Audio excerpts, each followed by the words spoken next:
So this is a wonderful opportunity for me to ask some important questions of myself. And I have found the exploration, the personal exploration in thinking about this presentation to be very, very helpful, and I feel like I'm still in the middle of it. One thing I want to do is offer 3 questions that were presented to me by Shai, and these are the questions that I'm going to address right now. The first one is, are boundaries relevant in an increasingly complex world? And I believe that is a question that you've all just raised, and others of you have come and say, well, you know, why bother? It's too complex, and we don't need to think about boundaries anymore. If they are still relevant, then what boundaries are useful, particularly for organizations to think about and to establish, particularly from a systems perspective? And then finally, it's one thing to set a boundary, but boundaries also need to be changed. And what do we know about changing boundaries? So those are the 3 questions that I will address. First of all, are boundaries relevant in an increasingly complex world? So we think about increases in global competition. We think about 24/7 technology. The world is all connected. And let me tell you, that is just the beginning of it. It's even more complex than that. And I want to use a very simple exercise to begin to show you what I mean. So one of the things that any company wants to do is it wants to increase profit, right? So I'd like to hear from you, what are some of the factors that affect profit? Sales, great. Efficiency. Sales, efficiency. Hold on, okay. Price, market, inflation. Okay, we get the idea. There's a lot more here, so let me just make sure, because we don't want to put anything up that is not accurate. We're not making this up, right? I mean, this is real. Sales go up, profits go up, efficiencies go up, profits go up, price goes up, maybe profits go up, market size, inflation, customer loyalty. Okay, what does profit affect? If I have profit or don't have profit, what happens? Okay, more profit, more options. I'm sorry? That's it. Profit is that. Profit is it. The world ends here. Do not go off the edge of the world. Right? Okay. R&D. So if I have profit, I can invest in R&D. Company value. Company value goes up. Stock price, yeah. Okay. And happy people, what? I'm going to the next step. The next step. What? So the options, the next step. Happy people, okay. But what about competition? If my profit goes up, competition is going to go up, right? And, whoops. If competition goes up, by the way, what's going to happen to my price? Goes down. Okay. And hopefully, if I get more R&D, what's going to happen to sales? Over time, it'll go up. Okay. Have we just gotten started? Could we spend another half hour mapping this out? Even more. Could we use this screen? Could we use this wall? Could we use the back wall? I want to get it exactly right. So, this raises some questions. At least it does to me. First of all, are there forces in here that limit as well as generate growth? Is everything in here going to increase profit and increase growth without end? No. So that's interesting. There are limits in this, right? The limits are not our making, the limits are in the system. Another question. Can you figure this out? Think of this as a machine. If I turn this dial up 3% and I turn this dial up 5% and this one over here, can I predict exactly what's going to happen to profit? No. It's not a machine that we can figure out. So one thing to draw from this is that there are natural limits. Natural limits. There are natural boundaries that exist. There are always going to be forces for stability, for balance in the world, as well as forces for growth. I did some teaching in the Panamanian rainforest in sustainable development, and I found something very fascinating about being in nature like that. In nature, growth always exists within the context of limits, within the context of balance. The primary orienting drive of nature is balance. It's not growth. Growth exists, but always within balance. If you had unconstrained growth, what would happen? First of all, think of cancer. That's unconstrained growth. Cancer, unconstrained growth. Think of the kind of capitalism where we keep using more and more materials. We're using up our environmental resources. There are limits. Now, we can use the word stability. We can use the word equilibrium. As OD consultants, by the way, this is the exact same thing as resistance to change. The system is perfectly designed to achieve what it is achieving right now.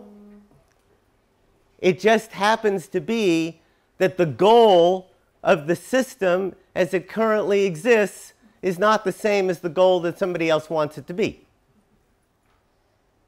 But the system is doing very well right now. It's in equilibrium. But you call that resistance, or whoever the person who wants the change to happen, they call that resistance. There are also limits not just outside, but there are limits inside. We have limited understanding. We can't figure this out. We have limited time. We have limited energy. So the question then is not, we can just ignore limits, we can ignore boundaries. The question is more, how do we work creatively with the limits that are there? And I'm going to offer 3 suggestions about that. First of all, we have to make choices. We have to decide what's important, what isn't important, what are we going to do, what aren't we going to do, we are always faced with choices.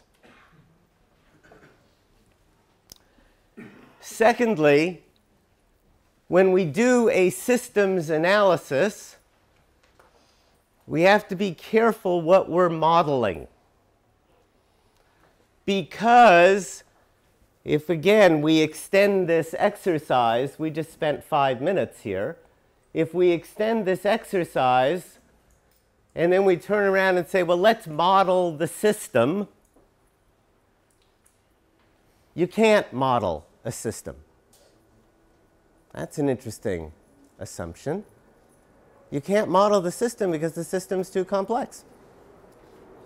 You can't model it in the sense of be able to predict exactly what's going to happen, depending on how you intervene in the system. But what you can do as a systems thinker is to model the answer to a question. Why? Why, often despite our best efforts, are we unable to solve a particular problem or achieve a particular goal? And we can get some very useful insights using tools like this if we apply a why question to the modeling. So we're modeling the answer to a question, we're not modeling a system. And finally, we need to view ourselves as continuous learners. And you are here today because you are a continuous learner. We all are. And we recognize that. Do our clients recognize that? So organizations need boundaries. They need boundaries, first of all, to focus limited resources. Resources are always limited. We always have to make choices about what to invest in and what not to invest in.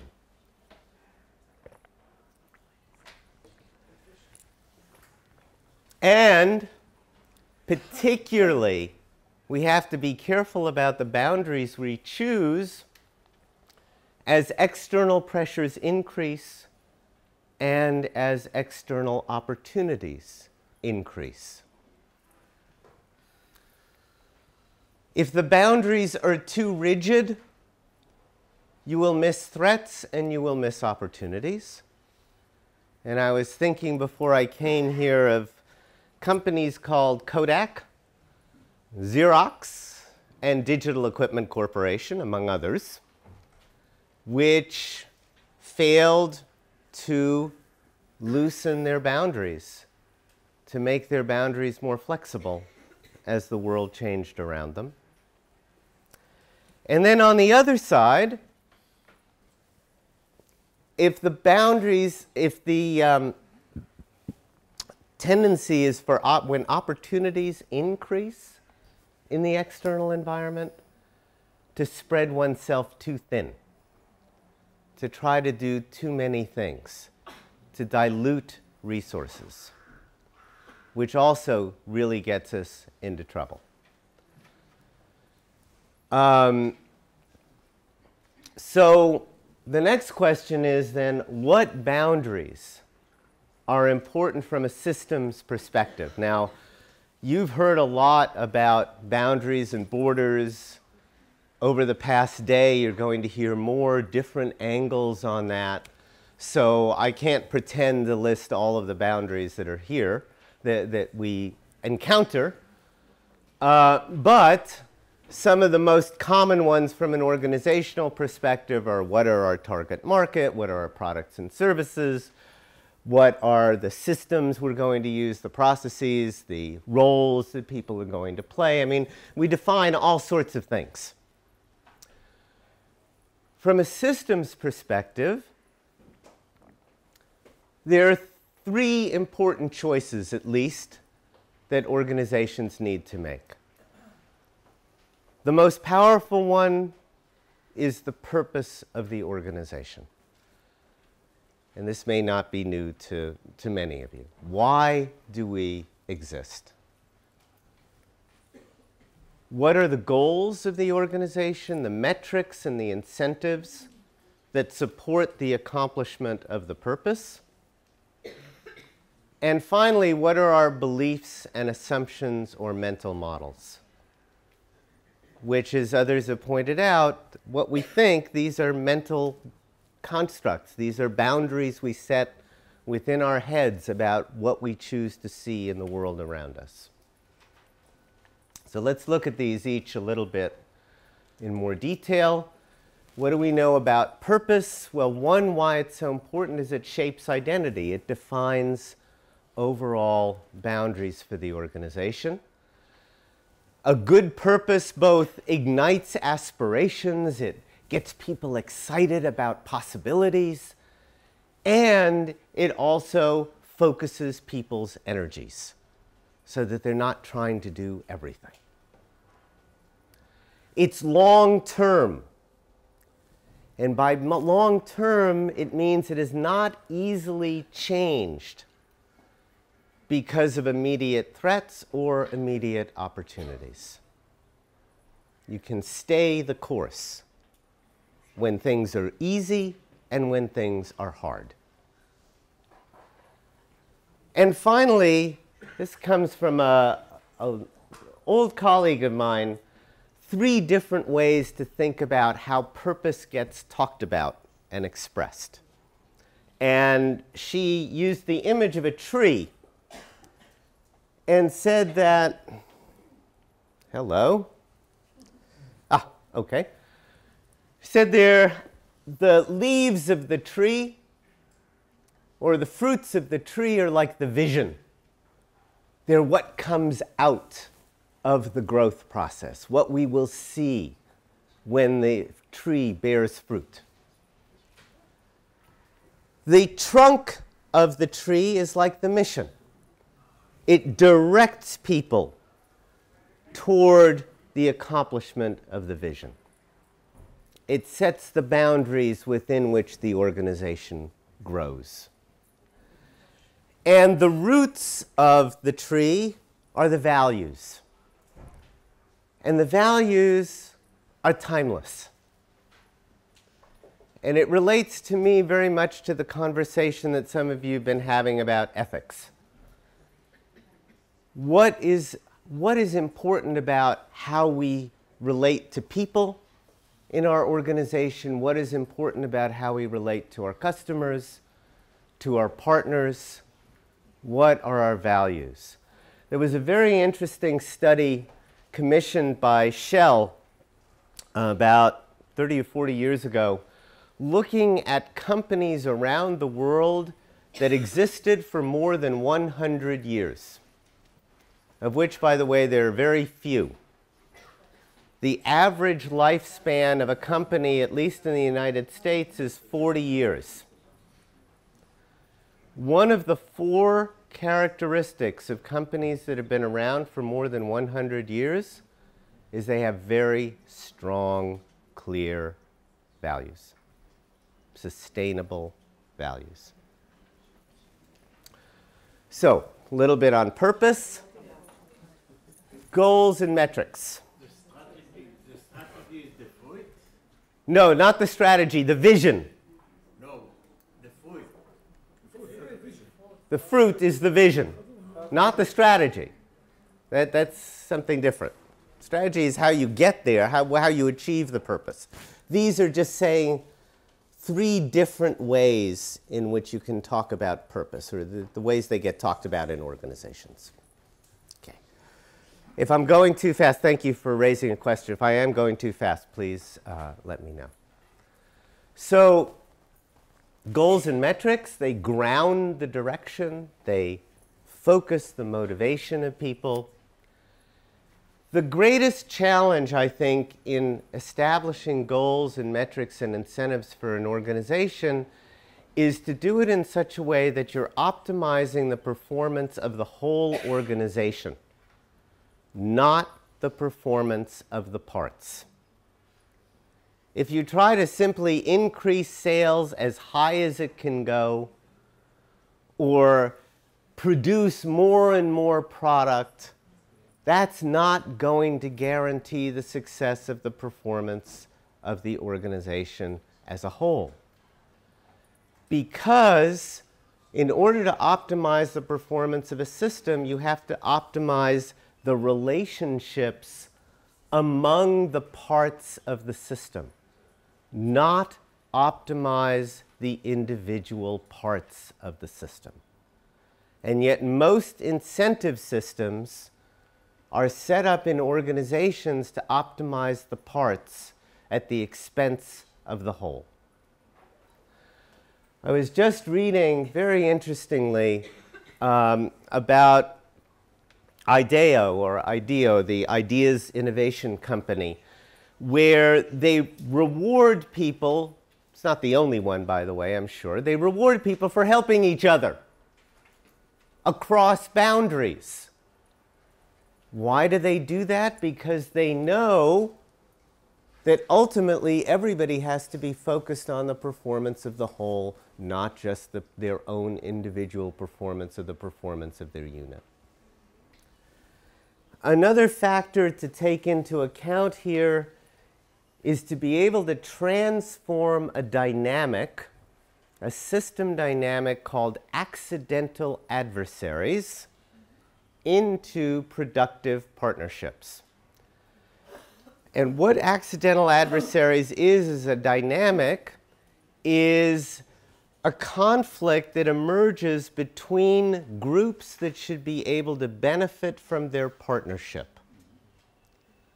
R&D and marketing is an example.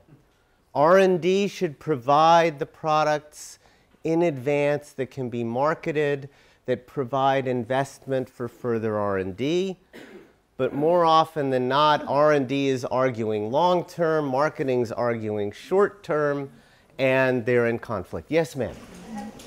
Please. In many companies, each department thinks about their goals and what they have to achieve from their own perspective, and it's very difficult to get them to understand the cross-benefit. Yes. How do you deal with that? How do you help a specific department understand the value it will bring from Okay. cross? I'll repeat the question first so that everybody hears it. The question is, how do you help an individual department recognize the connections, their impact on other parts of the organization in a way that they can be, I think, more responsible about their overall performance? Well, one is using this idea of accidental adversaries, the idea here of just simply thinking about second and third order consequences of what you do.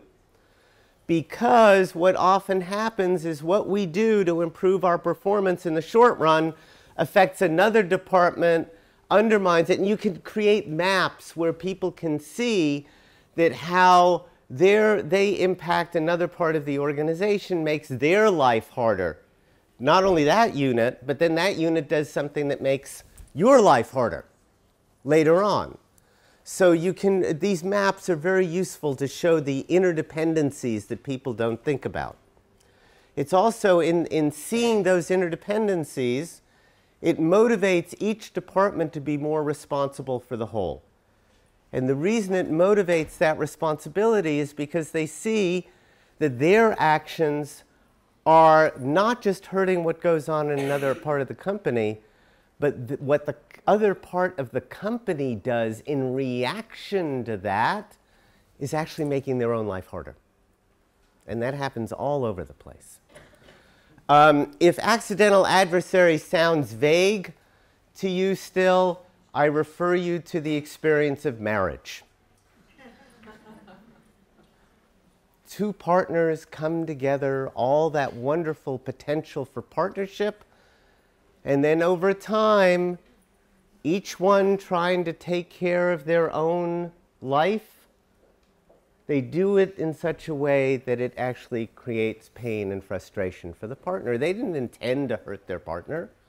They were just trying to get by in their own lives. So how do we move from accidental adversaries to productive partnerships? Okay. And finally, mental models. How we think about the world is a boundary, is a limit. First of all, we need mental models. We can't focus on all of this. We have to make some assumptions about what parts of this we believe are most important or are most important to us. So we need mental models. We need to simplify the world. And at the same time, we need to recognize that our mental models are always incomplete. And they're often outdated. So I'm just going to show you some examples of that. Say, what's a mountain goat doing way up here in a cloud bank?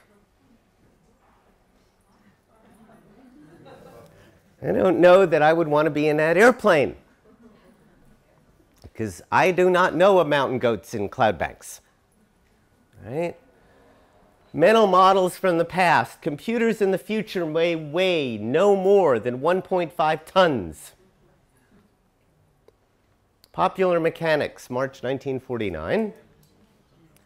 I have traveled the length and breadth of this country, talked with the best people, and I can assure you that data processing is a fad that won't last out the year.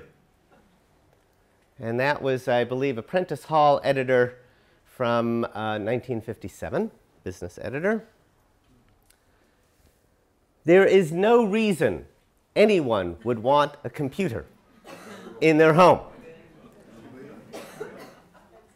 My former boss, Ken Olson, Digital Equipment Corporation, which is no longer around. So some of these outdated mental models. So the interesting thing about this, and the last point I want to just briefly make about beliefs and assumptions, is it's important to choose what you believe and what you assume not on the basis of whether it is true or not. What? I shouldn't believe things based on whether they're true or not? That sounds crazy. But think about it. Where do your beliefs and assumptions come from? They come from your past experience. Is your past experience true? Of course it is. It's your past experience. So the problem with whether the belief or assumption is true or not is that the answer is always yes. So you need another criteria on which to choose what you believe and assume. And the one that I would argue for is whether or not that belief or assumption is useful to you. Someone once described beliefs and assumptions as bridges. They're bridges you build to get from one side of the river to the other side of the river. They exist for you because they help you, or to the extent that they help you realize your values, realize your sense of mission, achieve your goals. That's how you hold. That's a useful way to hold beliefs and assumptions. So some questions that you can ask are, first of all, does thinking this way, whatever way you're thinking, does thinking this way support you to achieve what you want? I was just looking for, hold on here.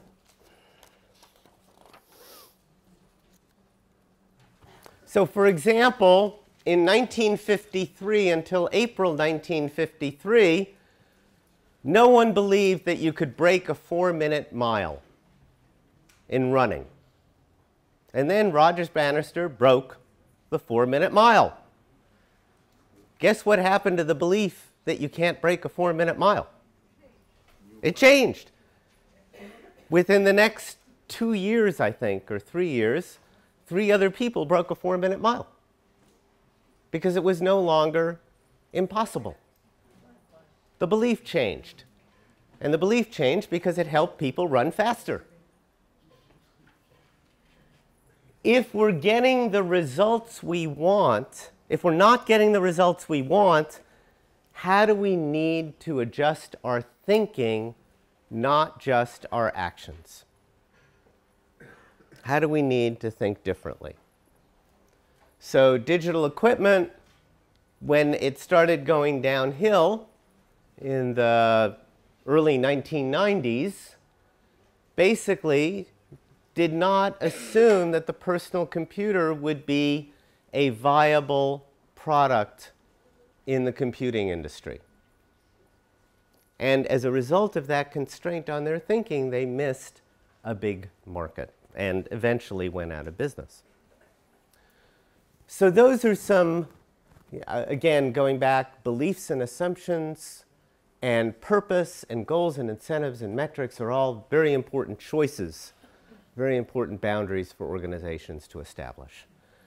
And now I just want to briefly close on the question of, well, that's very nice, but obviously, given that the world is always changing, how can an organization adjust its boundaries deliberately and consciously as the world changes?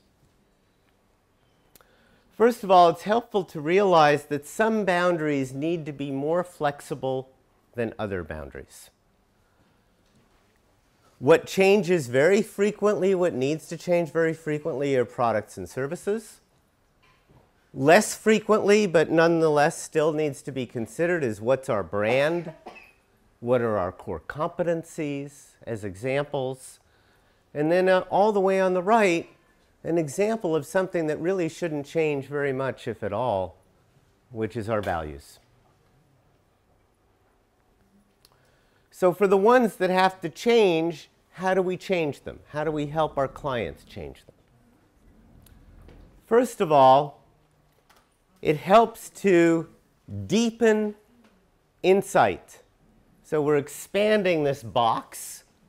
One way to expand the box is deepen our insights into stuck problems. A second is to broaden beyond existing limits. And the third is to lengthen your planning horizon. And let me just go into each of those for a moment. Deepening insights, inquiring into the root causes of problems before jumping to solutions. People love to jump to solutions without adequately thinking through the nature of the problem. As an example, I worked with a company that had the highest supply chain costs in its industry.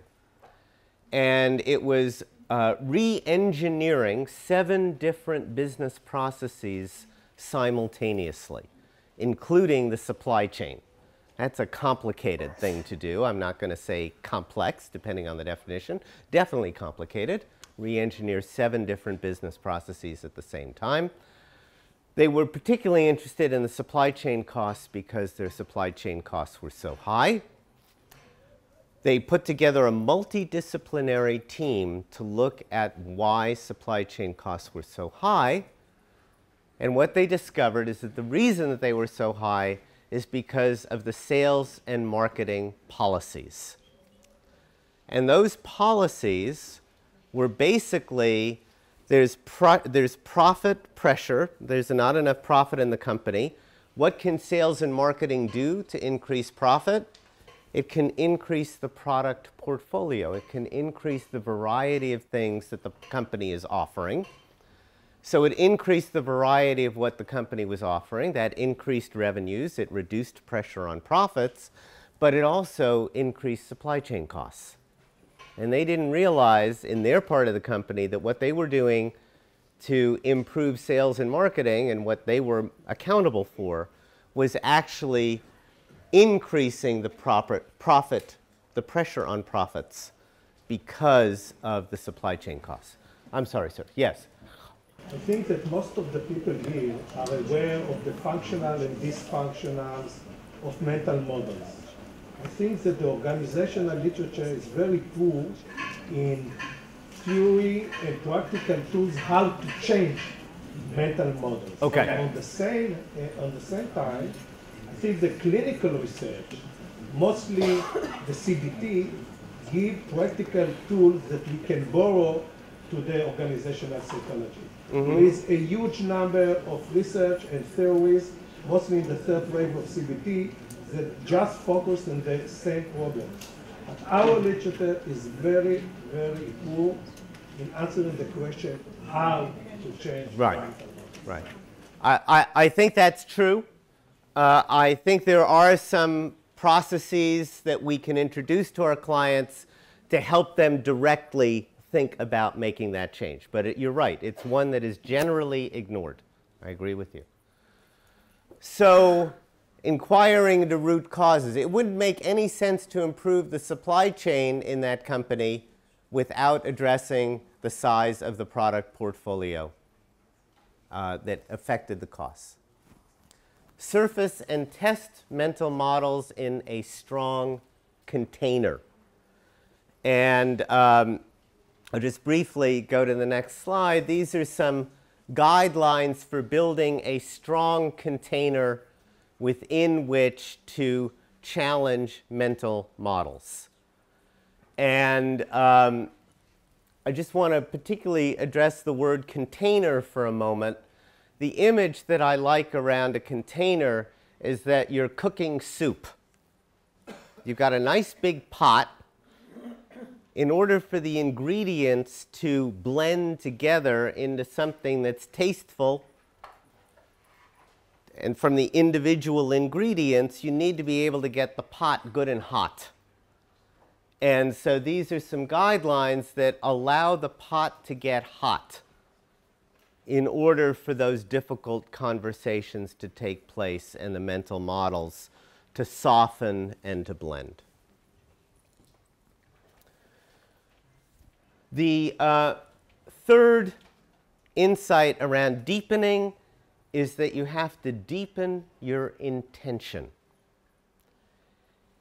If the purpose of that company I just talked about was to create a sustainable contribution for its customers, then it didn't make sense to keep increasing the product portfolio.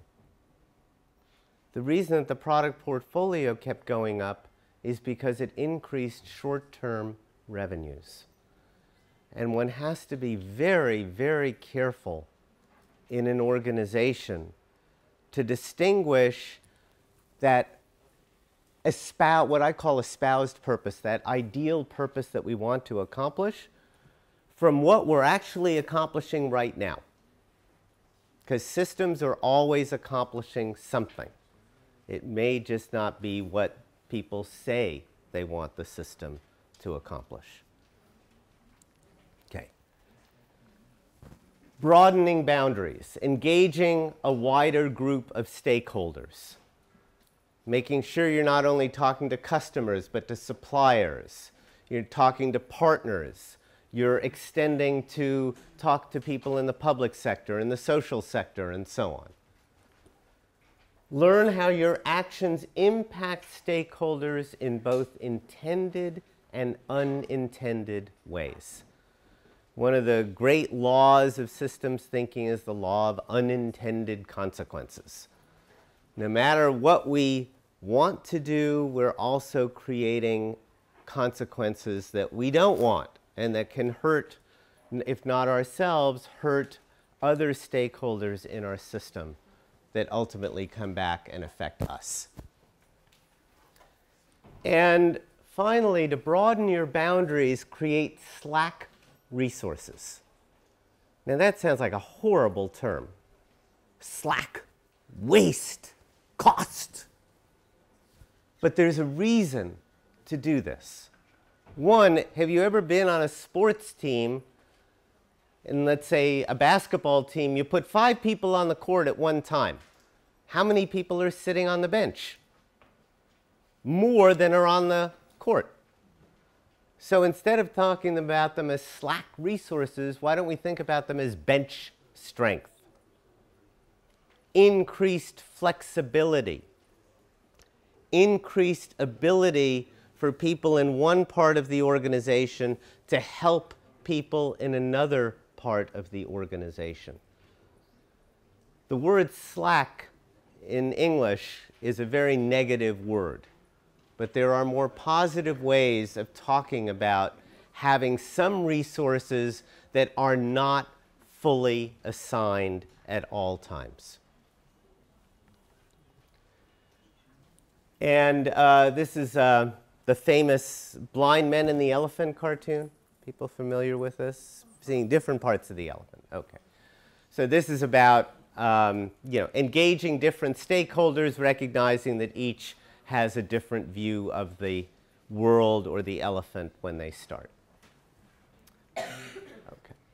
Finally, lengthen your planning horizon. Consider both the long and short-term consequences of decisions. Ram Charan is a well-known executive consultant. He just wrote an article recently in Harvard Business Review on how to make decisions in an increasingly complex and uncertain world.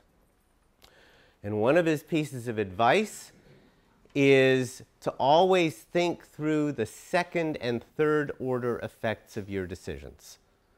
Not just the immediate effects, but the second and third order effects of your decisions. Why is that so important? One, because the short and long-term consequences of the same action are often opposite each other. In systems thinking, we talk about better before worse behavior. Things get better before they get worse.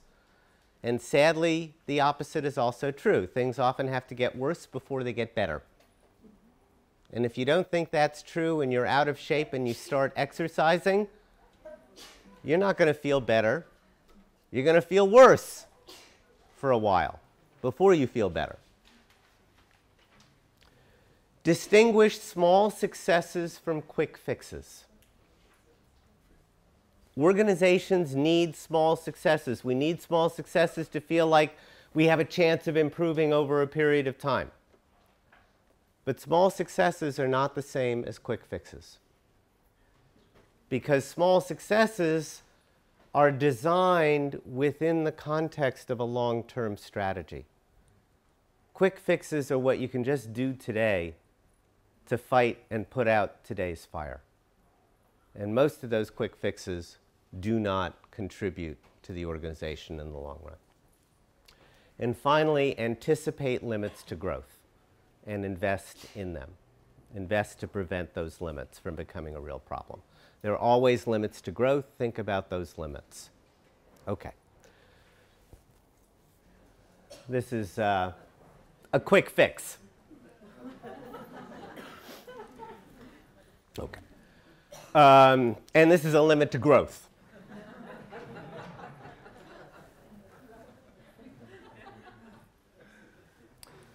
And finally, all of this was about making sure your boundaries are not too rigid.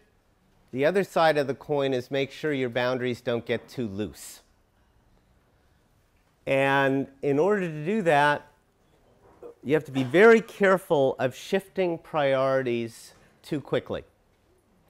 I once talked with some people, leaders, about time management. They said, we have no problem setting priorities in our company. The problem is we never stick to those priorities. And when you keep shifting priorities, you create an enormous amount of confusion and inefficiency.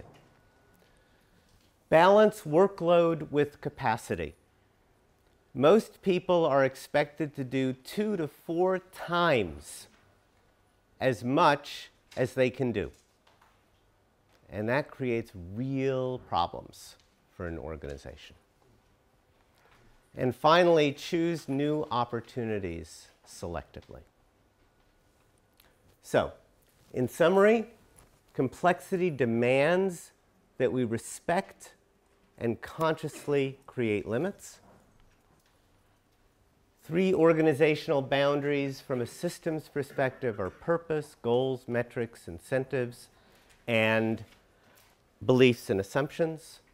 And finally, it's important to facilitate the evolution of boundaries, one, by expanding those boundaries, making them looser through deepening, broadening, and lengthening, and finally, to hold certain boundaries more firmly as the organization grows through priorities, workload balance, and opportunities. Okay.